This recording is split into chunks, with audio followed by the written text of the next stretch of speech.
Hi guys, welcome to Piece of Code. Let's continue our Oracle Java certification crash course series. Let's continue with today's lecture. Alright. So basically what we are going to see today, we are going to see primitive types, reference types, and we are going to see some key differences between these types. So basically Java applications contain two types of data. Okay. One is primitive types and another one is reference types. And in this section, we are going to discuss the differences between a primitive type and a reference type. So let's talk about primitive types. So Java has 8 built-in data types referred to as Java primitive types. Okay. So these 8 data types represent the building blocks for Java objects. Alright. Because all Java objects are just a complex collection of these primitive data types in layman's language. Okay. So this exam, right, that you're going to give assumes you are very well versed in this 8 primitive data types, their relative sizes, and what can be stored in them. Okay. So this particular table that you see shows some kind of ranges and the sizes of particular primitive data types. There's a lot of information in this table, but let's see some quick key points that is required. So float and double are used for floating point or decimal values. Okay. A float requires the letter F following the number, so Java knows it's a float. That is really important to remember. Always use a letter F after you write a number using the float data type. It's not required in the double, but it's required in the float, and you can get confused in the exam if you see something like that. Byte, short, int and long are used for numbers without decimal points. Okay. Each numeric type uses twice as many bits as the smaller similar type. That is kind of a sequence that is going on. For example, short uses twice as many bits as byte does. Okay. And you need to remember that you won't be asked about the exact sizes of most of these types. Okay. You should know that a byte can hold a value from 128 to 127. Minus 128 to plus 127. That is how much a byte can hold. You don't have to remember everything, but these are some common things that you need to remember. So basically, it's quite easy to calculate. So basically, if you see a byte is 8 bits, right, and a bit has two possible values. Basically they are, you can just say that it's 0 or 1. One bit is actually 0 or 1, you can just say that is two possible values. So if you say 2 to the power of 8, that is 256. Alright, and so basically the byte has the range to store 256 kind of numbers. You can just say, because 2 to the power of 8, because it's 8 bits, 1 byte equals to 8 bits, 2 to the power 8 is 256. So since 0 needs to be included in the range, Java takes it away from the positive side. So that's why if you see in the positive side, it's 1 less because 0 is also included. So that's why it's minus 128 to plus 127. No worries, it's not that much important. All right. So let us see something, basically some examples. Let us see. And I'm just going to create a new class over here. Just let me right click, new class, and I'm just going to name it as primitives. All right. And I need the public static void main, so let's check that. So over here I got a method. Basically a example of int, if you just say it can be int num equals to 10 or something like that. So basically Java allocates 32 bits in this case, because you have basically used int, because an int is 4 bytes. So if 4 bytes is 8 into 4, 32 bits. Simple as that.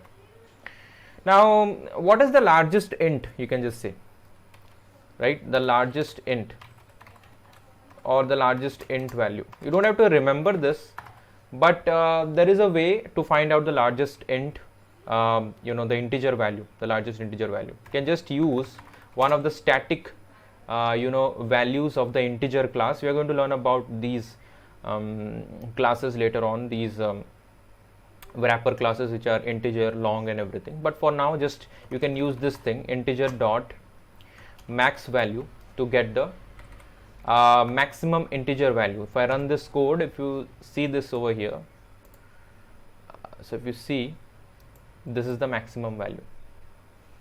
Just let me just correct this code over here. I think there is some issues, so let me just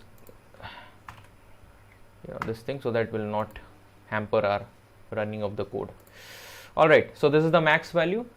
All right, there are few more things you should know about numeric primitives. All right, when a number is present in the code, okay, it is known as a literal, literal. By default, okay, Java assumes you are defining an int value with a literal.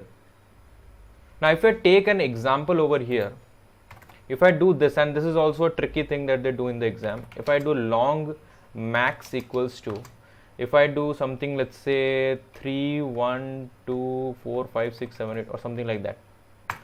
Now the thing is, what is happening over here is it doesn't compile. Simple as that. So Java complains the number is out of range, and it is, but for an int, because a long has the ability to store about 8 bytes of data, which is 64 bits. This is still within the range of long, but this is out of range for an int value. However, we don't have an int over here. The solution is to add the character L to the number. So if we add this to the number like this, L, then you can see that the error is gone. So the thing you need to keep in mind is that every numeric literal that you write in Java is actually treated as an int first. So in this case, this entire number was treated as an int first, even though we were using a long type. So you have to specify an L over here, so that Java will understand, okay, this is a long literal, not an integer literal.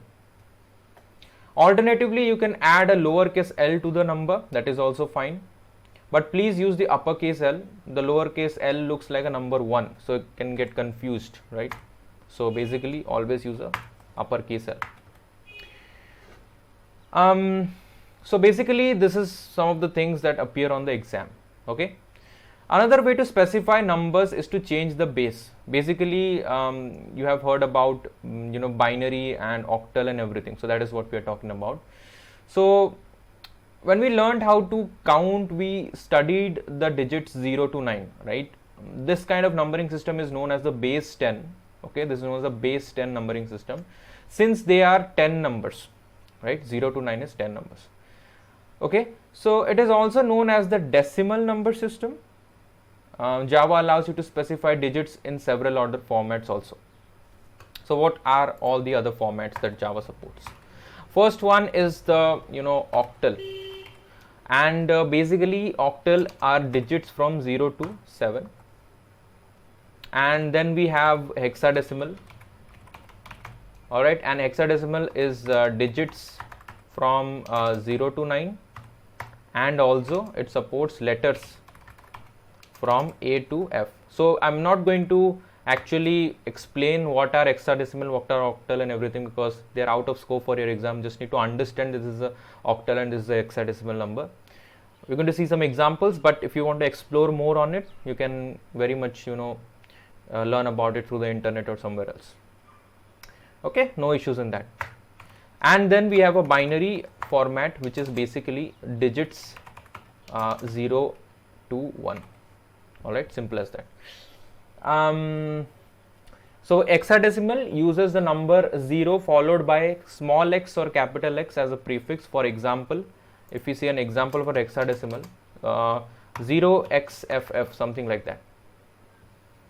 Okay, and if you see about binary, if you see an example about binary, basically, for example, binary numbers uses the number 0 followed by a small b or a capital B as a prefix. For example, 0b11, something like that, or 0b10, something like that.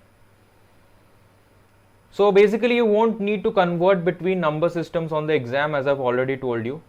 You will have to recognize valid literal values that can be assigned to numbers. You just have to understand that yes, this is a valid literal value which Java supports, because if I do int b equals to 0xff or something like that, then it is a valid literal. You can see that there are no compilation issues. But if I do something like this, then you can see that a small change in the 0 and O caused a compilation issue. So this doesn't compile. So you just need to understand that yes, this is a valid one and this is an invalid one. Don't need to actually convert those numbers from each other. Okay. Although it is not, you don't need to convert it back to a different number. Let us try to see some other examples. Okay. So basically we look at one example. Let us see this thing. So let's do a sysout and let us see, this is 56. Okay, let me write 56 over here. Let us write something else. So 0B11, something like that. Let us see the what is the output of these things. Then we have a 017. This is an octal number. And then let us write another number which is a hexadecimal number. So 0x1 and f. And so this is the decimal number. This is this is the binary number, and this is the octal number, and this is the hexadecimal number. Okay, very easy to understand. So you can identify all these things. So if I run this code right, so if you see 56, 3, 15 and 31. So first we have a normal base 10 value, which is coming in as 56, and we know you already know how to read this, but bear with me, right? The rightmost digit is 6, so it's worth 6. Second to rightmost digit is 5, right? In here 5 that you see over here, so it's worth 50. So 5 into 10, 50. So that is easy to understand. That is why it is a base 10. So adding these two numbers, we get 56. In the second case, we have a binary number over here, or base 2. So the rightmost digit is 1 and it is worth 1. The second to the rightmost digit is also 1. In this case, it is worth 2. So 1 into 2, which is 2, because the base is 2, right? So adding these numbers, we get something known as 3. So 2 into 1 plus 1 is 3, right? Simple to understand. Then comes the octal or the base 8. So this is the base 8 one.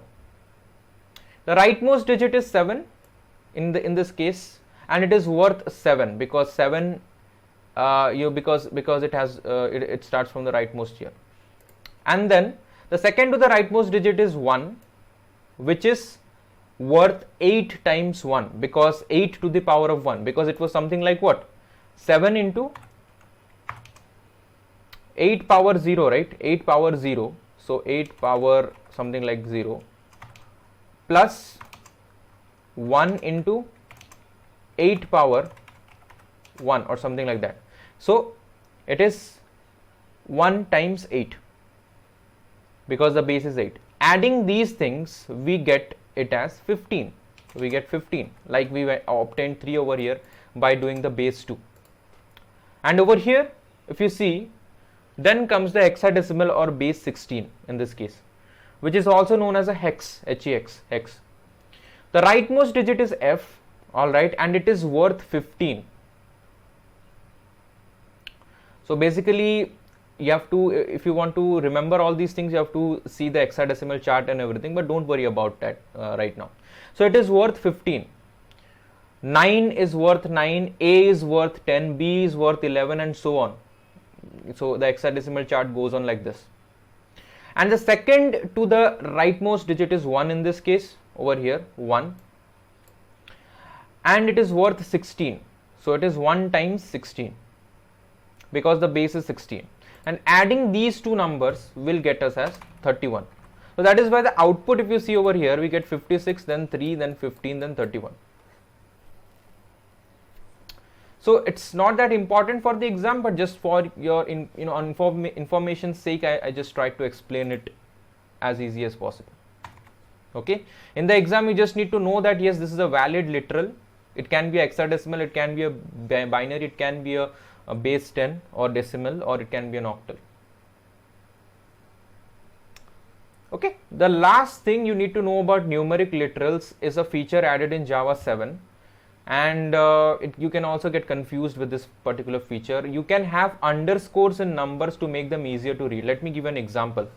So let's say int million 1 equals to 1, and there are how many zeros in million? I think there are 6 zeros, right? 6 zeros.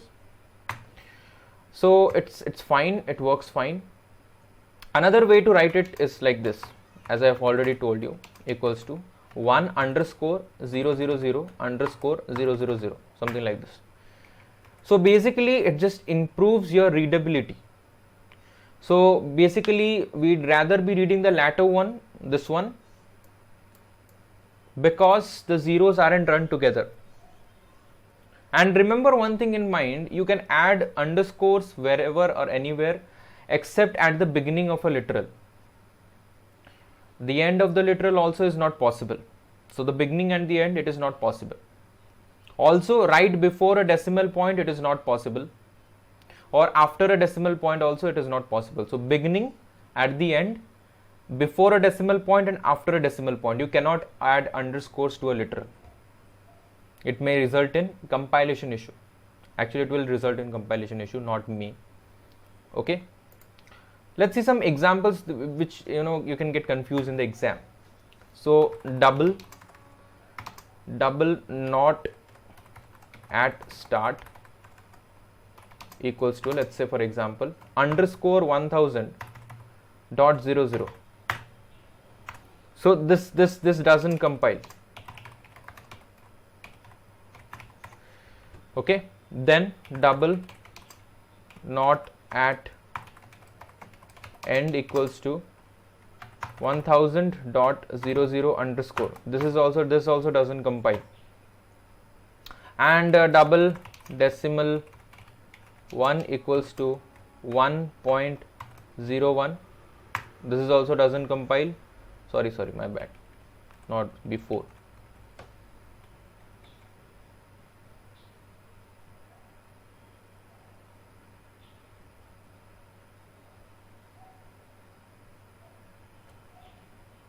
Just a minute. See, now it doesn't compile, because the previous ones were doesn't compiling, so you weren't seeing any error over here, but it's fine. So it also doesn't compile. And the same thing, decimal 2 equals to 1 point underscore 01. This will also not compile. This will also doesn't compile. So if I just comment this out, so you can say it doesn't compile. So these are some of the questions which you may get tricked in the exam. So make sure you see that you can add underscores wherever and whenever possible, but not at the end, not at the beginning, before and after the decimal points. All right. So this was all about the primitive type. Now let's talk about reference types. Okay. Let me go back to my slide. Okay. So reference type refers to an object.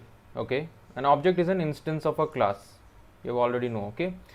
Unlike primitive types that hold their values in the memory where the variable is allocated, right?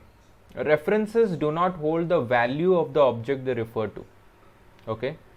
Instead, a reference points to an object by storing the memory address where the object is located. Okay. This concept is referred to as a pointer. Unlike other languages, Java does not allow you to learn what the physical memory address is. Okay, and that's very, very important. You can only use the reference to refer to the object.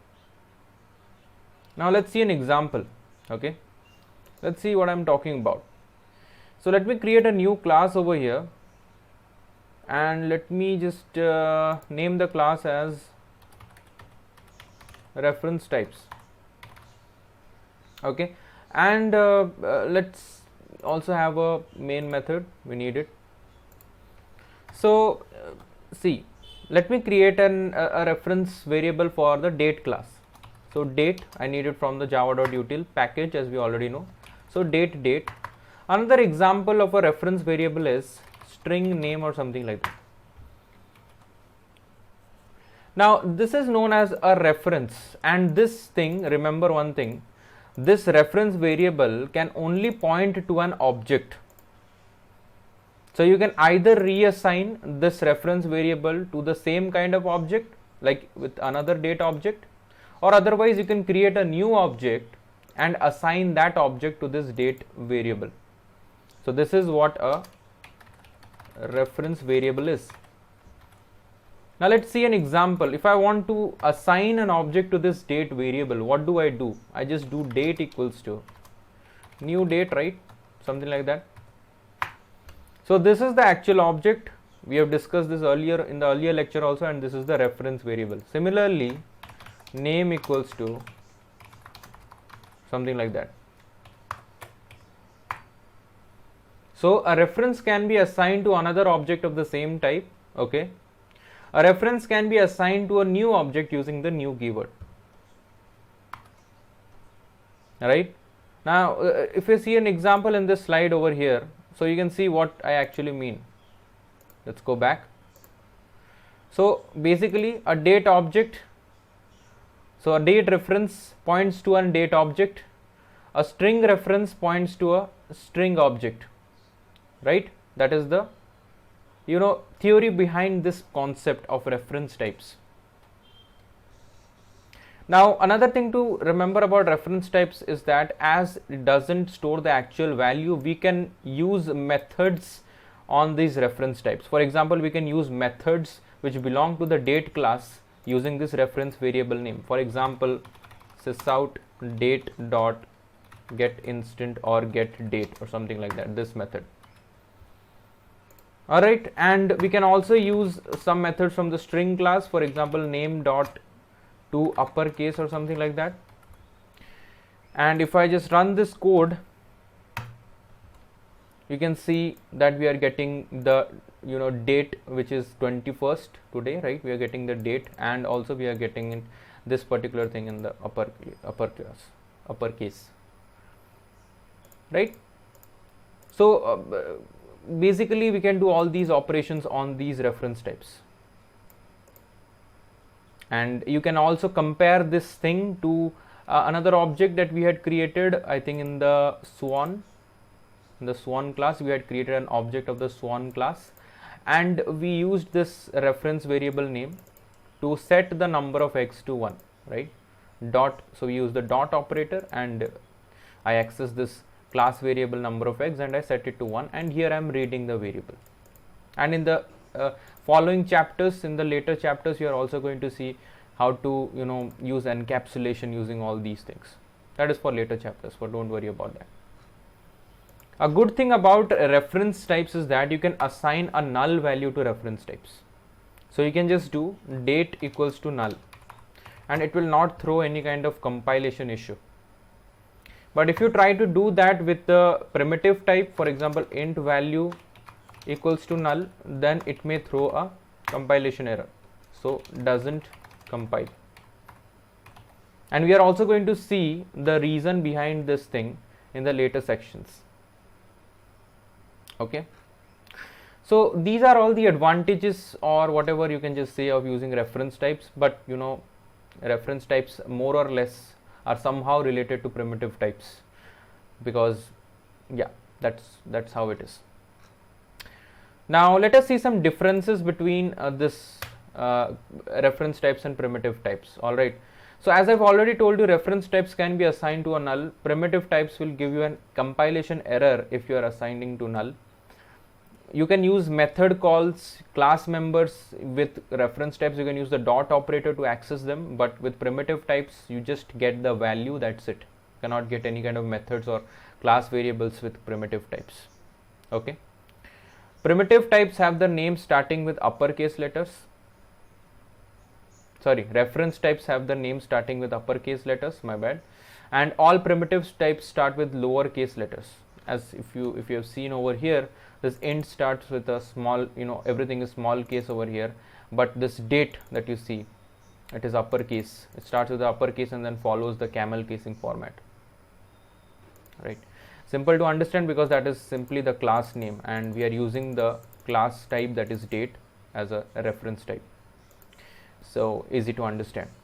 And keep in mind that string is not a primitive data type, it is a reference data type. We're going to see a lot of concepts on string later on, string pools and everything, the equals method and everything. So yeah, stay tuned about that. You're going to see in the later chapters. So yeah, that was the difference between reference types and primitive types, and that's all we are going to cover in this particular lecture. Alright, thank you for watching the video. Alright, and I'm going to see you in the next lecture. Till then, bye bye.